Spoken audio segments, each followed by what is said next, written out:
Religion and cults. How do they get members? Why does your kid or family member, sister, brother suddenly start acting so weird when they join them? You're about to find out everything about that and how it works. The CIA doesn't want you watching this video. They're not going to delete it though.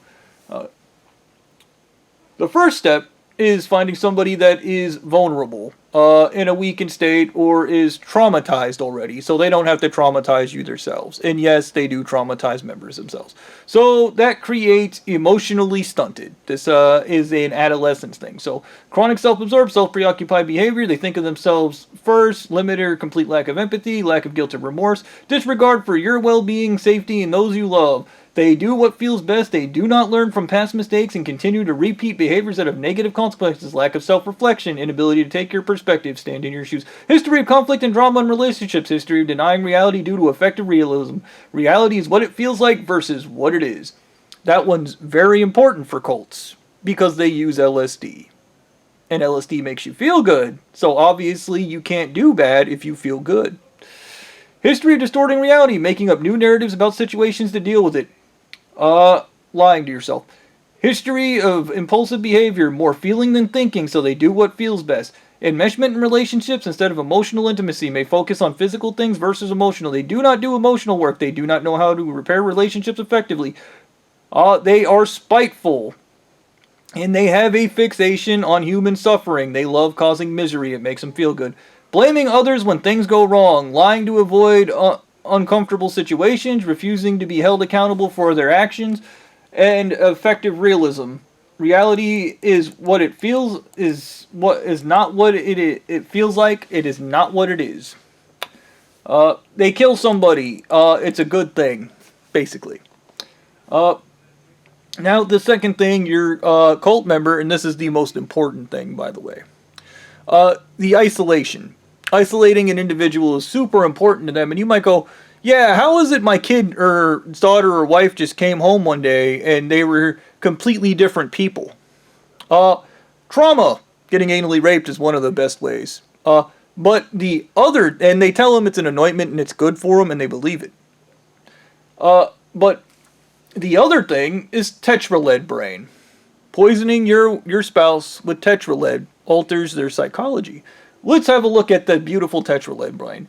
Psychopathy, neurotic behavior, addiction, low neurons, anxiety, and trapped in the fear brain. Yes, you see, tetralead causes your body to feel like it's constantly under attack, so your brain switches to the amygdala, the lizard brain. So your spouse is technically a different person. You're witnessing a person that is extremely traumatized and is awfully terrified. Now, with trauma, which is an important part of a religious cult, or religions in general, is hyperarousal and hypervigilance. Those are both very useful skills if you know how to use them. Being easily startled, constantly on edge, or having trouble sleeping, feeling constant irrational sense of danger. You feel a constant irrational sense of danger because you have tetralead in your brain, and it's constantly destroying your brain. Cognitive and emotional distortions, persistent negative thoughts about oneself or the world. I am broken, the world is unsafe, chronic fear, shame, guilt, and inability to feel positive emotions. There you go. Your friend is in the cult because the cult makes them feel safe by making them feel unsafe. Avoidance behavior, actively avoiding people, places, thoughts, or situations that serve as reminders of trauma. Memory and concentration issues, difficulty remembering specific details of events, dissociative amnesia, and struggles with focusing on daily tasks. Yes, that's important for a cult, because amnesia and not remembering is a big part of cults, because they do fucked up shit all the time. And you would be morally against it, but if you don't remember the event, well, you don't have to be against it. Short tangent, my cuddle buddy is a part of a cult. And literally, they murdered some guy in the cult by accident, and then they covered it up, and she left the cult briefly, and then went back to it, and then when I questioned her about the guy they murdered, she laughed it off and said that that was just a misunderstanding. But that guy did die, but it was just a misunderstanding. memory and concentration issues, difficulty remembering specific details of an event, dissociative amnesia, emotional numbing, detachment, feeling disconnected from others, feeling numb, or having reduced interest in previously enjoyed activities. This is part of the isolation. Physical symptoms, unexplained aches, pains, and muscle tension, fatigue, mind and mental clarity. If you are in constant pain, you are a great cult member because you're constantly distracted from the misery the cult brings you. Yes. Suffering is good for you, according to cults. Now, here's the next step. LSD. LSD is a major part of all cults, and all cults call LSD something different. DMT, whatever. They use LSD. And I'm about to explain to you why. In the mid-20th century, several high-profile cults utilized LSD as a primary tool for mind control, recruiting and reinforcement of the leader's divinity. Mind control, recruitment, and in the reinforcement of the leader's divinity. These groups often combine high doses of drug with isolation, sleep deprivation, and repetitive lectures to break down the individual's sense of self. Those long, boring speeches they actually give you in church. Imagine your brain on tetraled, and tetraled lowers your neurons, and then those long, droning speeches the people sit through lowers those neurons even more, and what that does is stop you from critical thinking. It destroys your ability to critically think. An example of this is the Manson family, which actually is part of a church out in Utah, believe it or not. The Manson family, USA's late 1960s, Charles Manson used LSD as a sacrament during spiritual ceremonies at the Spahn Ranch, where he often obtained took smaller doses to remain in control. He gave large amounts to followers to make them more susceptible to his helter-skelter race war prophecy. Which actually is this thing out in Utah. The church there is actually a white supremacist church, and his prophecy wasn't a prophecy. It was the fact that this church is a race war church, and they're going to kill all the black people. Now, LSD is important because it is the primary mechanism for cults to cult. And yes, if you're watching this video, if you want a cult, this is how to cult. Mechanisms of manipulation. Cult leaders often exploit neuroplasticity and suggestibility induced by LSD. You heard it right, suggestibility. That sounds a lot like hypnosis, and yet if you look up anything online, it strictly states you cannot use LSD to hypnotize people, which makes no sense because you can use LSD on guided drug trips. A guided drug trip that might make the leader seem like a god while you're high on LSD. Now, one of the tactics of the cult I dealt with is they would have a member that's working at like a restaurant put LSD in your drink or your food. And then you'd get high on it and meet their church leader and think their church leader was amazing because LSD made you feel amazing.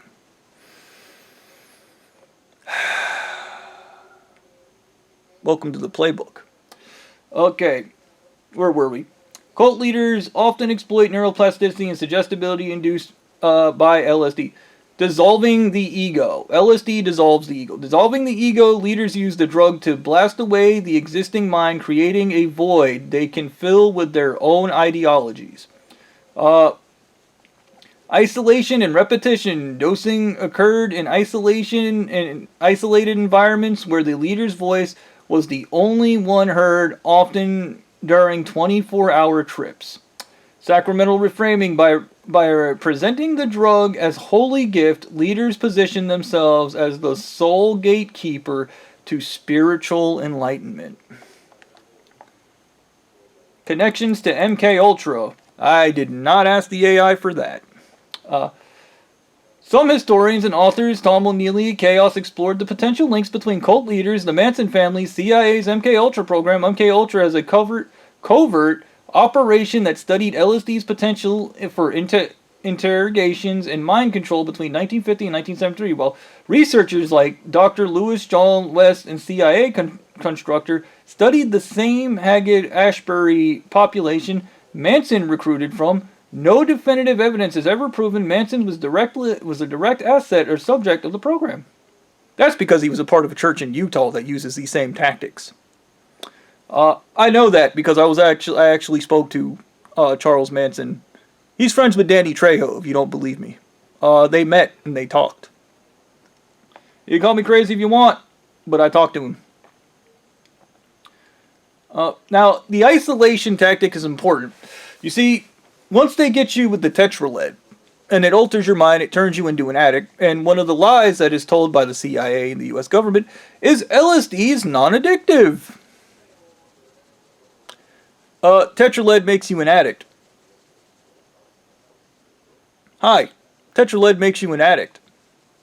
And now you're doing drugs. All drugs are addictive. And if they make you feel good, like LSD, which causes euphoria, I would say that's addictive. Personally. Now cults use, now this is what's important. Tetraled also makes you neurotic and weird. It makes you not socially acceptable. People stop liking you when you're neurotic and weird because the cult got you to drink tetraled. It does. This makes your family not like you. This leads to isolation. That isolation leads you to turn to the cult. Join the cult. Now, where was I going with that? Oh yeah, isolation and this bullshit. Cults use isolation as primary tool in thought reform, brainwashing, effectively severing members' ties to their past life to make groups their sole source of reality, identity, and survival.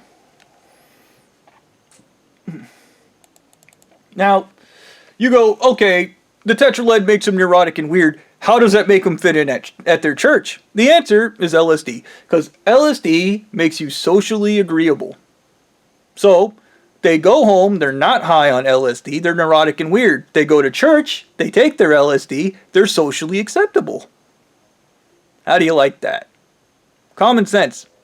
Hey, if you're watching this, open a cult. Now, physical isolation, geographical relocation. Groups often move members to remote communes or isolated compounds, Jamestown, Guyana, to physically prevent contact with the outside world. That is about controlling free thought and people interfering. Because trust me, it's really easy to interfere with cults. I know, I got assaulted by them. Confiscation of resources. Leaders may seize passports, identities, financial assets, making it physically and logistically impossible for members to leave. Control issues. All leaders of cults are malignant narcissists. Every last one of them. There's never been one that's not. And they're all farmed in Utah. Restricted movement. Constant supervision of buddy systems ensure members are never alone, even during basic activities like sleeping or going to the bathroom.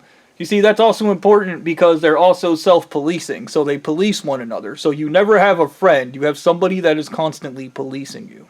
That is the opposite of a friend. That is a enslaver. Social family and isolation.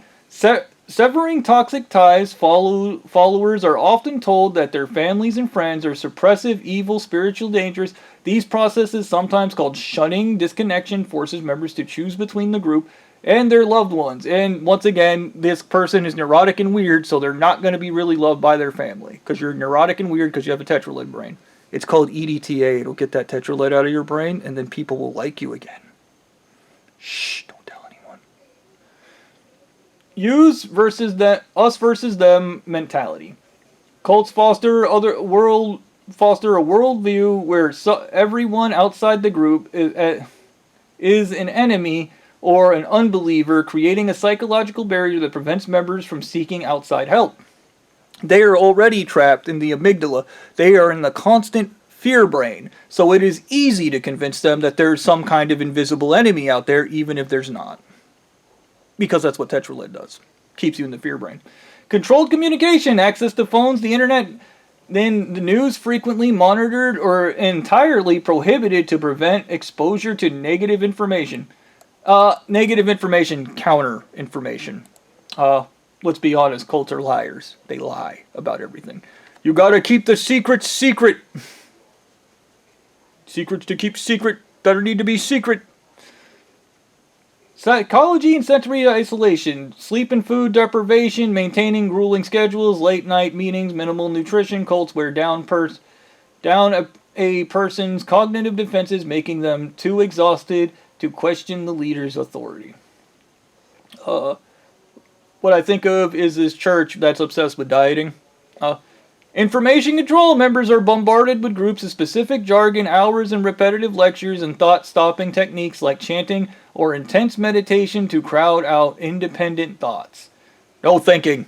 Love bombing. Ironically, the initial phase of isolation often feels like extreme inclusion. New recruits are showered with excessive affection and attention, which creates a deep emotional dependency that makes subsequent isolation from outsiders feel like a necessary sacrifice for the group. Would you like this study case? I'm glad we got this all done in about 16 minutes, because I really thought there was more information here. But I feel like this is probably the most important part of being a cult. Now, the other side of cults is the completely stupid, ridiculous, made-up stories that created your stupid fucking cult.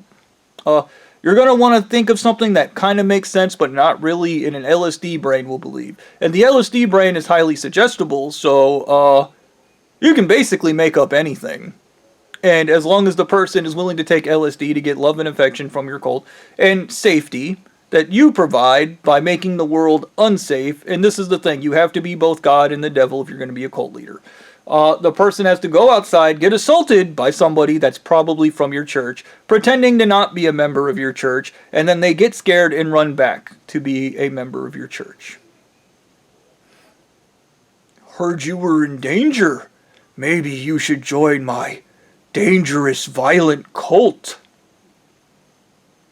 Yeah. The CIA actually creates cults to ruin other countries. Which is why we need to start banning religion.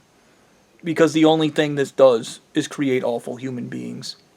Now, the last thing is a standard cult tactic is Darvo, where you deny, depose, and then trick, and then play the victim. Basically, you think about it like you murder somebody, and then the person that accuses you of murdering somebody, you deny that you murdered that person, and then accuse the person that accused you of murder as a murderer. It's kind of really convoluted and stupid, but it works a whole lot, apparently. Yep. I hope you guys enjoy this video, and if you watch this and feel like starting a cult, this is where you start. You're welcome.